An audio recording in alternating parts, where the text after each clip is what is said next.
Well, hello there. It is good to see you again, and welcome back to the latest installment of Path to Abundant Living. I'm your host and moderator, Ryan Ruff. It is good to be back with you guys again today. And as always, we have the stars of the show in Scott Morrison and Matt Nordman of Morrison Nordman Wealth Management. And we're going to be diving into another great topic here on the show today, a wealth management related topic. That's what we really tackle here on this show. And today we're really talking about positive thinking as a whole. So let me frame things up for you. We all want to achieve our goals, right? And while achieving our own goals, we obviously want to reinforce and help out those that are close to us in achieving what matters most to them as well. But we're not always certain in these moments what the best course of action is to be able to make both of those things happen.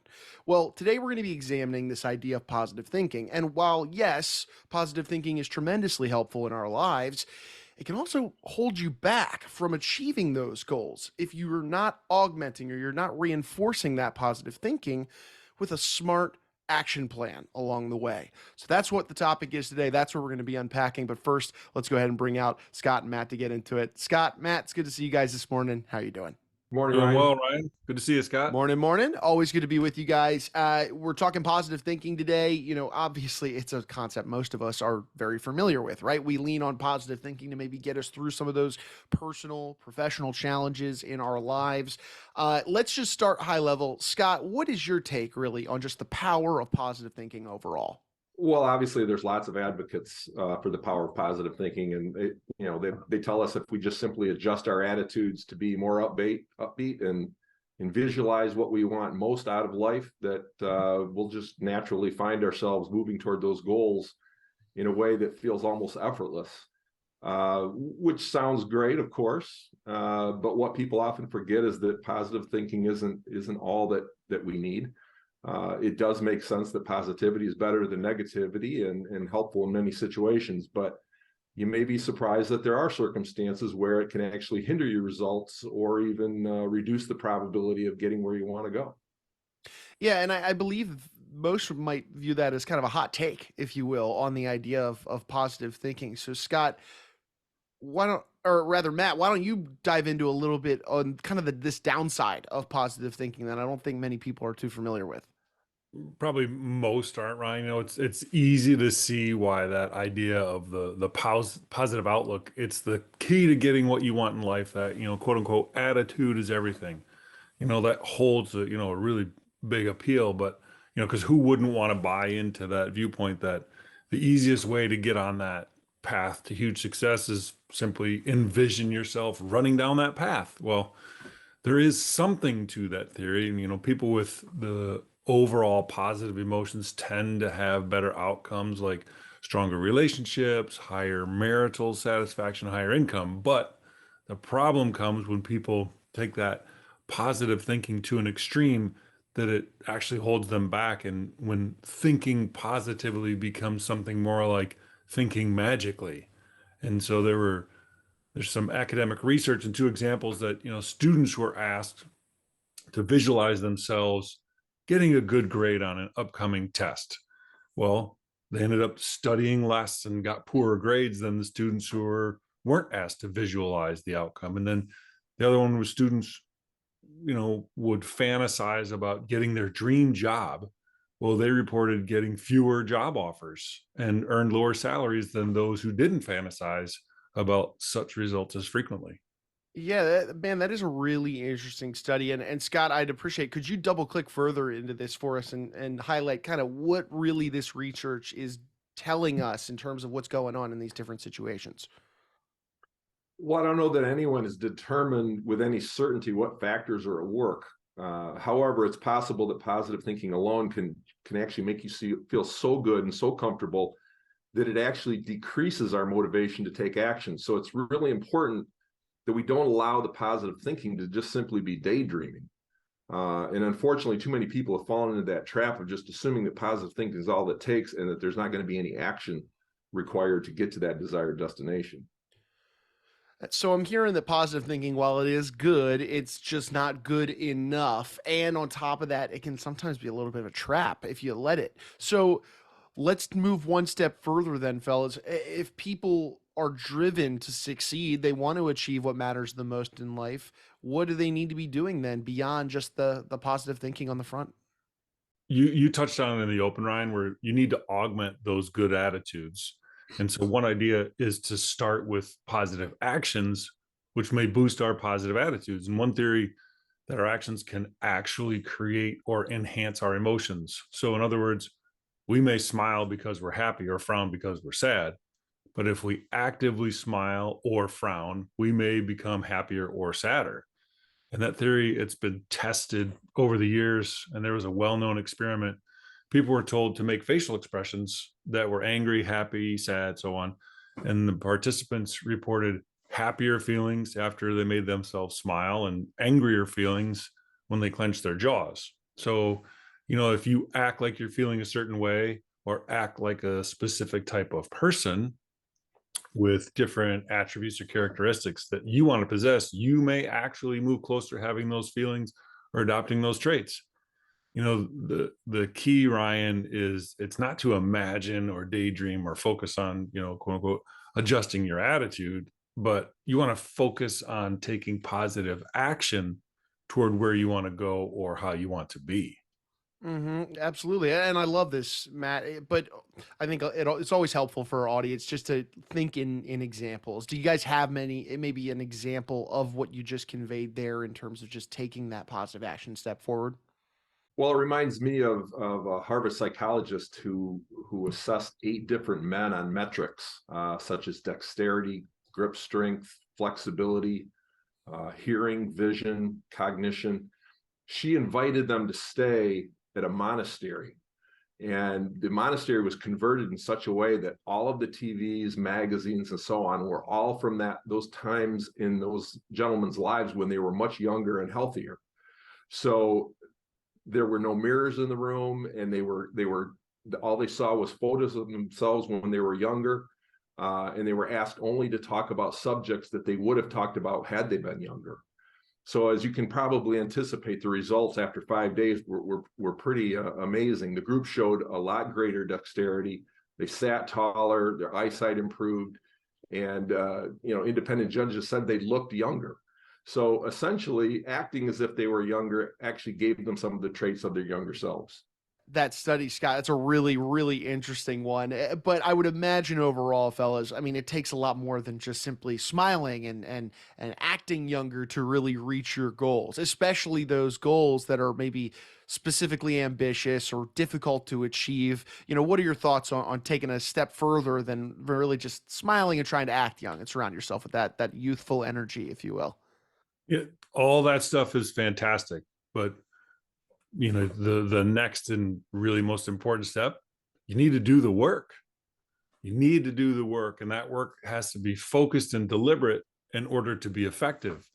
There's some excellent ways to take actions that are on target and informed by your goals. And so, for example, think in threes. Michael Hyatt, he's a productivity and goal setting expert, and one of the ways that he talks about this is looking at the approach in threes. Think in threes: 3 goals for the current quarter, 3 objectives for the week, and 3 tasks to complete each day, all of which dovetail into each other. So for example, your weekly objectives, those need to be ones that move you toward the accomplishment of one of your 3 big goals for the quarter. And your daily 3 should be related to your weekly objectives. And now you might be asking, well, okay, Matt, well, why 3? Well, the average person's daily that task list that people have generally contains that sea of 15 different items.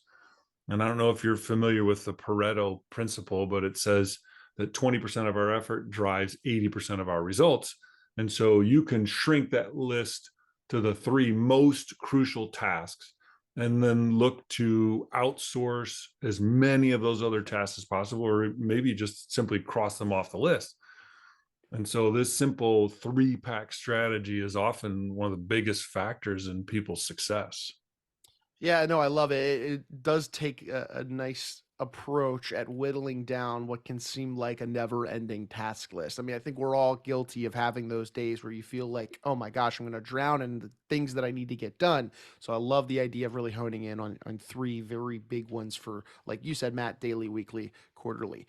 Scott, any other ideas, any other strategies on how people can be more focused and therefore ultimately more effective when it comes to achieving those goals and objectives that they set out to do? Well, here's a real novel concept. Do one thing at a time. I'm proof. Anyone who knows me in the office knows I'm a terrible multitasker. I can do one thing well, and I can do a lot of things below average or average. So I really need to keep my focus when it comes to, those high priority actions that I want to take. I want to make sure I'm not too worried about what order I take them in, but I make sure that I'm working on one at a time, and I'm focused on doing just that task instead of doing what most people do, which is multitask between two or three different, to-do list items. Research would suggest that doing one or, two or more things would result in longer timeframes to finish those jobs.